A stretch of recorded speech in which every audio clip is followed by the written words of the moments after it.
기도하겠습니다. 아버지 하나님, 오늘 또 주일을 맞이해서 저희가 하나님 말씀을 듣습니다. 말씀이 저희들에게 생명되기를 원합니다. 전하는 저와 사랑하는 우리 가족들이 다 함께 한마음 한뜻으로 하나님 말씀에 귀를 기울이고 아멘으로 받아서 삶에서 아름다운 열매를 맺힐 수 있도록 은혜를 입혀 주옵소서. 예수님의 이름으로 축복하며 기도드립니다. 아멘. 오늘은 믿음의 삶을 어떻게 사는 게 좋은가를 우리가 이제 듣도록 하겠습니다. 제목을 일꾼이 되는 복이라는 제목을 붙였는데, 실은 삶을 통하여서 우리가 받는 복이 어떤 것인가를 우리가 깨달을 수 있는 그런 기회인 것입니다. 믿음은 삶을 수반하지요. 삶이 좋은 사람은 믿음이 좋은 사람으로 이렇게 인식되고 있습니다.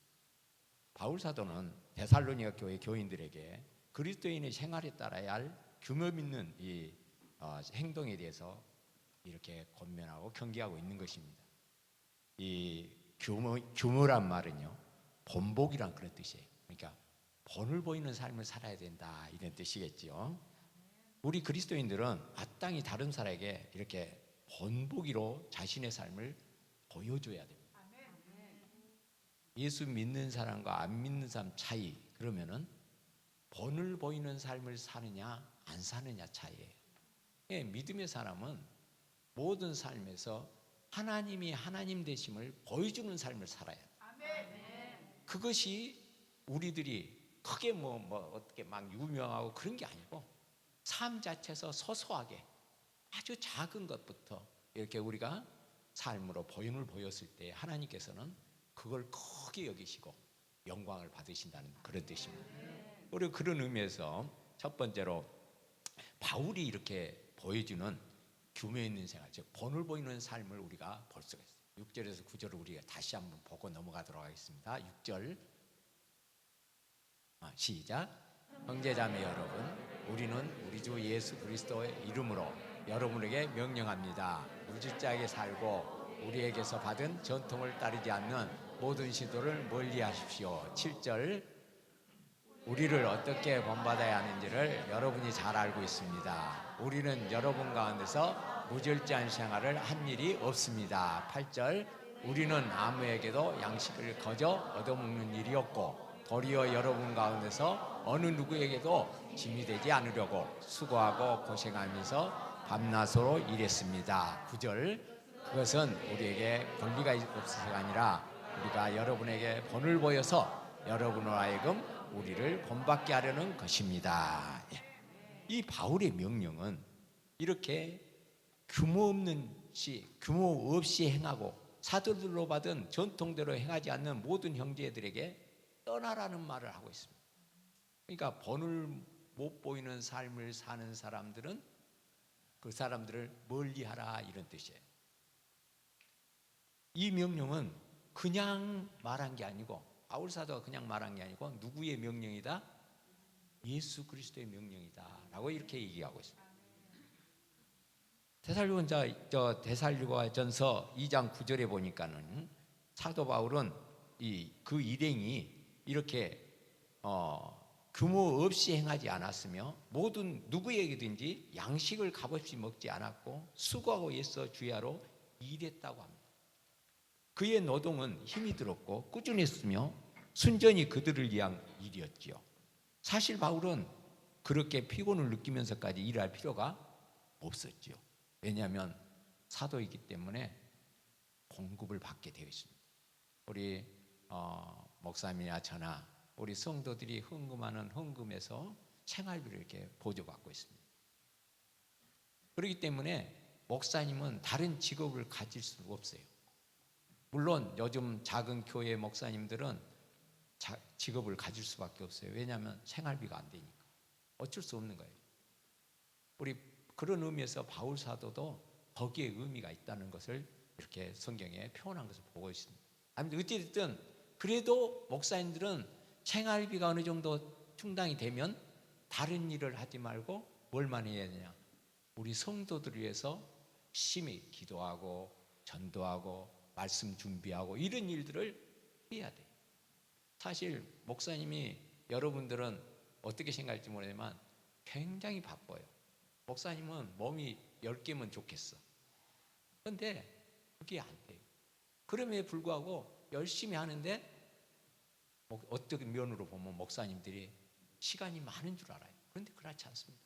말씀 준비만 해도요, 일주일 내내 고민해야 돼요. 이번 주 설교는 무엇을 어떻게. 그래서 성령님과 계속 이렇게 씨름해야 돼요.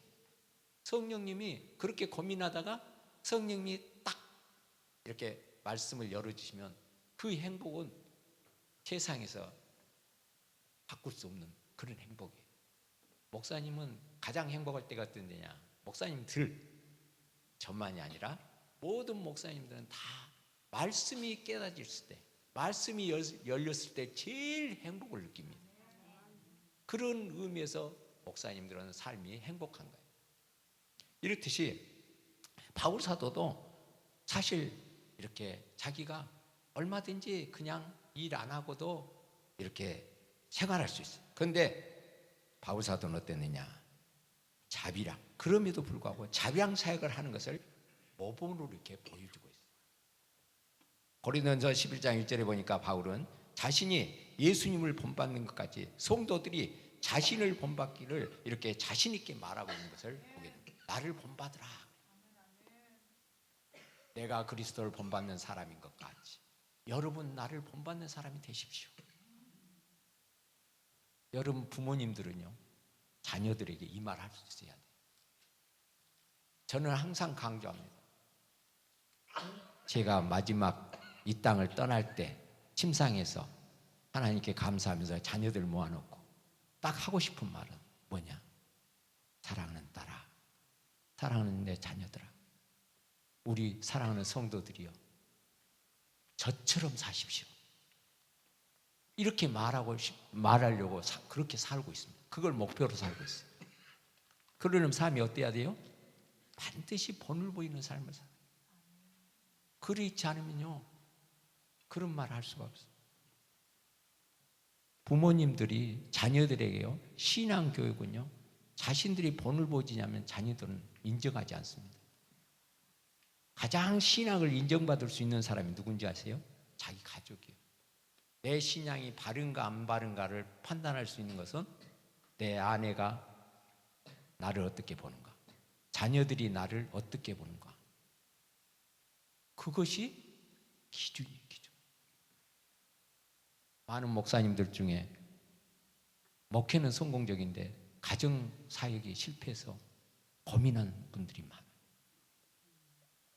그런데 목사님들은 전능자가 아니지만 예수님을 닮으려고 예를 쓰면 모든 면에서 본을 볼 수 있는 그런 위치로 가게 돼요.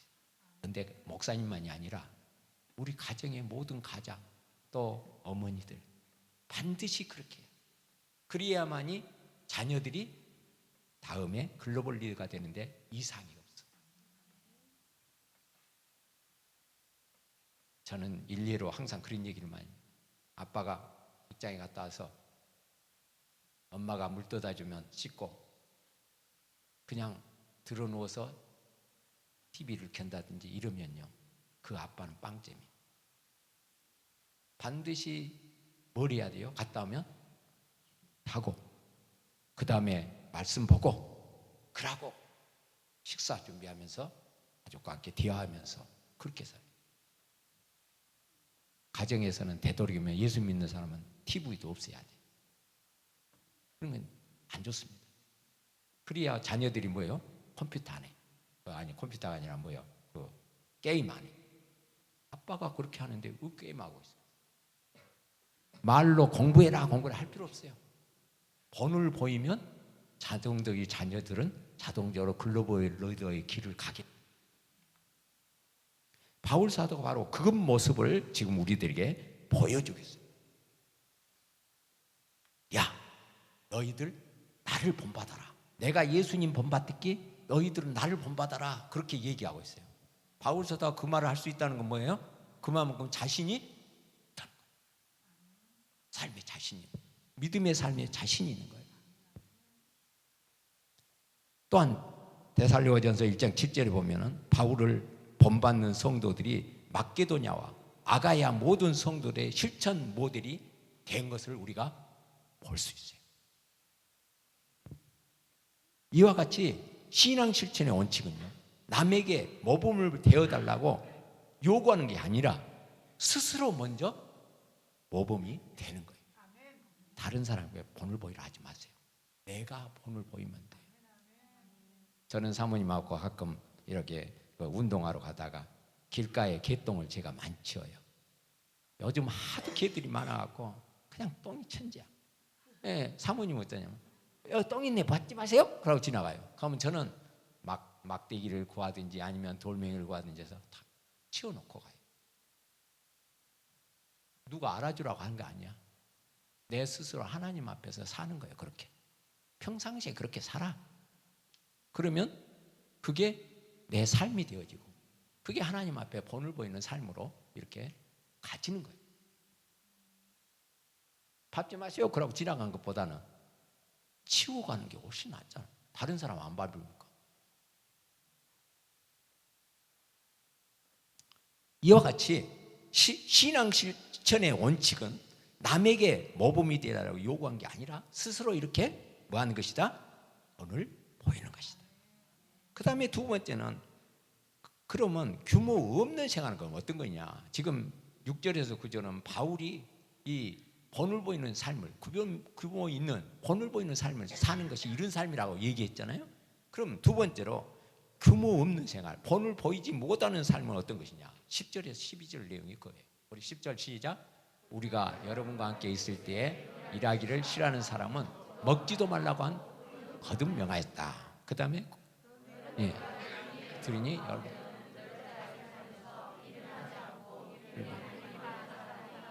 12절 이런 사람들에게 우리는 주 예수 그리스도 안에서 명하며 또 권면합니다. 조용히 일해서 자기가 먹을 것을 자기가 벌어서 먹으십시오. 저는 우리 대한민국을 엄청 사랑합니다. 누구보다도 사랑해요. 이거는 뭐 자랑할 수가 있어. 누가 알아주라고 그런 게 아니야. 그냥 하나님 나에게 그런 사명을 줬어. 그냥 나라만 생각하면 눈물 나. 근데 우리 대한민국이 지금 잘못되고 하고 있어요. 어떤 면에서 그러냐? 일하지 않고 먹는 것이 보편화됐어. 젊은 청년들이 직장을 안 가죠. 그러면 나라에서 막 꽁돈 주고 뭐 막 줘. 그것 때문에 안 갖고도 살아. 그러니까 일부 또 사람들은 저렇게 살아도 되는데 내가 뭐라고 일하냐 이렇게. 그런데 결국 그렇게 하다 보면 어떻게 해요? 나라가 망해. 이게 공산주의야. 공산주의는 얼마나 체제가 멋진지 몰라. 그 체제는. 그런데 실제로는 그렇게 안 살아져. 왜? 공동생산, 공동분배가 얼마나 멋져요. 그런데 그게 돼요? 인간은 제약투성이라 안 돼. 이라고 같이 나눠보면 그 중에는 뭐 어떤 사람? 열심히 일하는 사람도 있고 게으른 사람이 있을 거예요. 그런데 일하다 보니까 부지런히 하던 사람이 가만히 보니까 게으른 놈도 똑같이 나눠먹거든. 그러니까 에이 내가 뭐 하려고 부지런히 해. 이러면서 이게 망해가는 것이 공산주의. 그런데 대한민국이 돈이 많아지고 하나님의 은혜로 잘 살아지고 보니까 이런 일들이 막 일어나요. 그래서 국가의 재정을 막 바닥을 내야 뭐 충전된다면서 그런 헛소리를 하면서 막 갖다 써요. 나중에 나라가 빈털털이 돼갈 수가 있어. 지금 빚이 얼마인데 나라를 생각하면 가슴이 아파요. 이런 것들 모르면 좋겠는데 보여주는데 어쩔 거예요. 하나님이 막 깨닫게 하는데 어쩔 거예요. 그러니까 울면서 기도할 수밖에 없는 그런 실정이 오는 거예요. 이렇게 규모 없이 행하는 사람들, 즉 자기 욕심대로 행하는 사람들은 일반적으로 자기 행동의 파급 효과를 잘 몰라요. 남의 흉을 보는지도 모르고 하나님이 싫어하는지도 모르고 영적으로 사회적으로 무지할 수밖에 없는 거예요. 그들의 관심은 오직 자기의 욕망을 채우는 데 있어요. 자기 욕망을 채우기 위해서 다른 사람을 혼란스럽게 만들고 속이게 돼요. 그래서 바울 사도는 이런 사람들 향해 누구든지 일하기 싫어하거든 먹지도 말라라고 이렇게 경고하고 있는 거예요. 그러나 그들은 어때요? 이러한 권면에도 불구하고 이렇게 규모 없이 행하면서 일을 하지 않고 일만 만드는 자들의 자리로 간다는 거예요. 하나님은요, 창세기 2장 15절에서 천지 만물을 창조하시고 나서 사람을 위하여 에덴 동산을 만들어 주셨어요. 그리고 사람으로 하여금 동산을 다스리고 지키게 하셨다. 시편 128편 2절에 보니까 네가 네 손이 수고한 대로 먹을 것이라 네가 복되고 형통하리로다. 하나님은 우리가 일하면 반드시 잘 살고 잘 먹게 만들어놨어. 목사님, 나는 일해도 부자가 안 돼요. 그건 인내가 없어서 그래요. 언젠가는 반드시 부자. 제가 꼭 하는 말이 그래요. 우리 딸들한테도 그런 얘기 해왔지만 가정 예배 드리면 꼭 그 얘기합니다. 사랑하는 우리 딸들아, 우리 손자들아, 너희들 돈을 많이 버는 게 중요하니다. 나가지 않는 것이 부자 되는 것이다. 1,000만을 벌어도 1,100만 원이 나가면 어때요? 100만 원 마이너스야. 그럼 가난해지는 거예요. 그런데 100만 원밖에 얼굴 없어. 그런데도 돈이 안 나가. 그러면 돈이 쌓여서 결국에는 부자가 돼 있어. 그러니까 신앙을 가진 사람들은, 우리 예수 믿는 사람들은 반드시 하나님이 복을 준다는 사실을 잊지 마세요. 하나님은 우리에게 복을 주시는 분이요. 그렇기 때문에 끝은 결과가 답이 나와 있다는 거예요. 부자가 되게 돼 있어. 가난하지 않아. 뭐든지 하든지 복이 임하게 돼 있어요. 그래서 우리가 복 그러면은 뭐 여러 가지 얘기할 수 있겠지만 일단 우리의 삶이 윤택해지는 거예요. 삶이 윤택해지지 않으면요, 여러분 섬기지 못합니다. 말로만 해갖고 안 되는 거예요. 성경에도 나와 있잖아요. 말로만 하지 마라 이거예요. 너 배부르게 해라. 따뜻하게 옷 입어라. 말로 해갖고 돼요? 도와줘요. 내게 있는 거 줘야 돼. 이게 섬기는 거예요. 이렇게 이처럼 신앙 실천의 원칙은 내가 먼저 성실하고 내가 먼저 맡겨진 일과 사역을 내가 먼저 충실히 감당하는 거예요. 그 다음에 세 번째는 선을 행하다 낙심치 말라는 우리가 말씀을 들으세요. 13절 15절 우리 같이 볼까요? 시작. 13절 형제자매 여러분, 선한 일을 하다가 낙심하지 마십시오. 누가 이 편지에 담긴 우리의 말에 복종하지 아니하거든 그 사람을 특별히 조심하여 그와 사귀지 마십시오. 그리하여 그로 하여금 부끄러움을 느끼게 하십시오. 그러나 그를 원수처럼 여기지 말고 형제 자매에 하듯이 다스리십시오. 이 성도, 즉 그리스도의 삶은 하나님의 기준에 맞는 선을 행하는 삶이어야 한다는 거죠.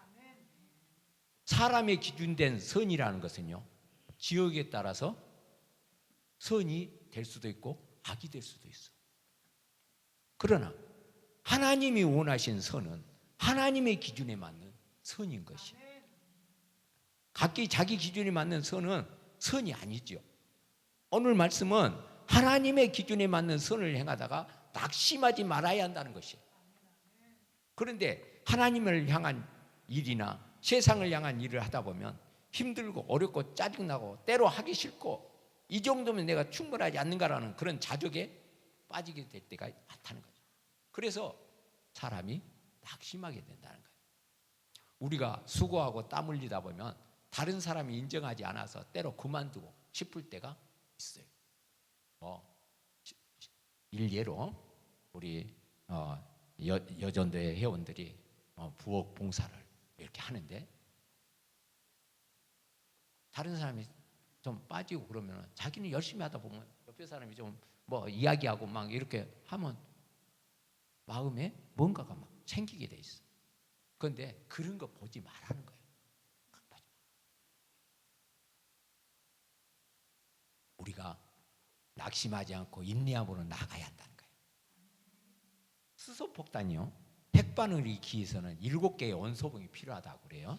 그런데 6개의 이 원소봉을 집어넣을 때까지는 원자로에서 아무 변화가 일어나지 않아. 그런데 7번째 봉이 딱 들어가면 비로소 원자로 안에서 핵반응이 일어나는데 어마어마한 에너지가 이렇게 분출되어 나오기 시작한다. 이처럼 핵분열 연쇄 반응을 유지할 수 있는 채소 질량을 뭐라 하느냐? 임계질량이라 그래. 임계질량. 또 물이 이렇게 99도에서는 절대 안 끓어요. 그런데 100도가 되면 물이 팍 끓어요. 이렇게 물이 안 끓다가 순간에 팍 끓는다. 물이 수증기로 바꿔놓는 이것은 바로 이 결정적인 1도 차이, 1도 차이. 우리가 자전거 배울 때, 제가 어렸을 때 자전거를 배울 때 보니까 어때요? 한참 균형을 못 잡고 맨날 넘어져. 그런데 어느 순간 딱 균형이 잡혀갖고 자전거를 탁 타게 돼. 이런 순간이 오는 거예요. 우리 아이들이요, 말 내 못하다가 어느 순간에 말이 탁 터져갖고 말을 탁 해요. 우리 언어도 배우면 그래. 저는 영어를 뭐 15년, 16년 배웠는가. 그런데 아직도 영어에 대해서는 전혀 막 이렇게 감각이 없어요. 그런데 어떤 분들은 같은 똑같이 공부했는데 어떤 사람은 1년 만에 탁 터져, 언어가. 어떤 분은 한 3년 지나면 탁 터지고 그러더라고. 그런데 나는 16년 지났는데도 아직도 안 터져. 이런 그 임계점이 사람마다 다르다는 거예요. 어느 순간에 언어가 탁 트인 것처럼 이렇게 이 임계점이 있어. 유대인들이 율법을 열심히 지켰어. 그리고 얼마나 그 열심히 살아요. 일주일에 금식하지, 11조하지, 하루에 3번씩 기도하지. 따라갈 수가 없어요. 우리는 유대인들의 신앙을 우리가 따라갈 수가 없어요. 그런데 그들은요, 예수님을 못 만났어요. 그렇게 열심히 했는데. 유대인들은 열심히 율법을 지켰지만 예수님을 영접하지 않았고, 그렇기 때문에 구원을 얻지 못해버렸어요.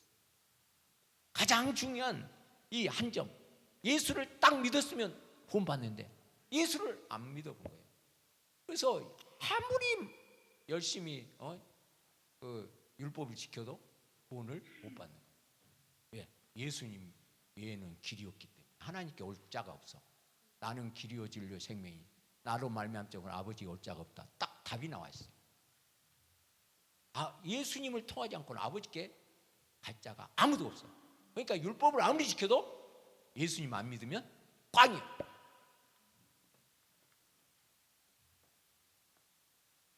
그래서 우리의 삶과 신앙이 주게 대상은 바로 예수님이란 거예요. 그렇다면 하나님의 기준에 맞는 선은 무엇일까? 모든 사람들에게 하나님 명하신 것은요, 예배하는 삶을 살라라고 말씀하고, 창세기 4장 3절에 7절을 보니까 예배드리는 것이 하나님이 원하시는 선이다, 이렇게 말씀하고 있어요. 또 구제와 봉사, 병문안 등 이웃을 사랑하여 이렇게 섬기는 사회적 선도 있어요. 그렇기 때문에 우리는 어때요? 사랑하고 용서하고 섬기는 것이 곧 예배의 삶이라는 거예요. 우리는 날마다 예배의 삶을 어떻게 살아야 되냐? 사랑하고 용서하고 섬기면 그것이 곧 예배의 삶이에요. 삶이 예배되는 거예요. 여러분, 십계명을 지킬 사람은 이 땅에 아무도 없어. 그렇죠? 여러분 십계명 암송하지만 십계명 지킬 수 있어요, 없어요? 없어. 그런데 지킬 수 있는 방법이 딱 한 가지 있어. 십계명을 둘로 나누면 계명이 뭘로 나눠져요? 하나님 사랑, 이웃 사랑. 이 두 계명을 하나로 합치면 뭐가 남아요? 사랑. 그렇기 때문에 사랑하면 율법을 완성하는 거예요. 그래서 예수님이 율법을 완성자로 오신 거예요. 어떻게? 십자가에 못 박혀 불러서 죽어주신 그 사랑, 희생. 우리 가족들은 예수님 닮은 방법이 딱 한 가지예요. 뭐냐? 날마다 사랑하고 용서하고 섬기면 예수님 닮는 거예요. 어려울 거 하나도 없어요. 사랑만 하면 온 율법을 이루어. 그러니 얼마나 소라요. 예수님 오셔갖고 이걸 가르쳐준 거예요, 우리한테. 우리는 죽다 깨어나도 절대로 이 율법을 이룰 수가 없어. 그런데 예수님 통하면 다 되는 거예요. 그래서 예수 믿으면 만사형통하는 거예요. 이제 말씀을 마치겠습니다. 오늘은 짧게 정말 잘하는데, 사랑하는 우리 새로운 내 마음 가진 여러분, 하나님은 우리를 사랑하십니다. 의심할 이유가 없어요. 예수님께서 십자가에서 피 흘려 죽어주셨어요. 또 부활하셨고 재림하실 거예요. 믿음은 삶이에요. 규모 없는 생활은 하나님께서 싫어하시고. 그래서 신앙 실천의 원칙은 뭐예요? 내가 먼저 바르게 행하여 모범을 보인 후에 다른 사람에 대해 행하도록 배려하는 거예요. 선을 행하되 낙심하지 말고 인내함으로 임만을 하시면 우리 하나님께서 정말 우리 가족들을 축복의 자리로 반드시 이끄실 것입니다. 왜냐하면 하나님은 우리를 사랑하시기 때문에. 우리는 그걸 의심할 필요가 없어요. 하나님은 우리를 사랑하셔. 그래서 십자가에 못 박혀 피 흘려 죽어주신 거예요. 그렇기 때문에 우리 가족들 선을 행하되 낙심하지 말고 인내하심으로 임마누엘 하시는 하나님을 의지하고 범사에 승리하는 삶을 사시기를 예수님의 이름으로 축원드립니다. 기도하겠습니다. 아버지 하나님, 은혜 감사합니다. 오늘 우리가 신앙 실천의 모습을 이렇게 배웠습니다. 먼저 행하게 하옵소서.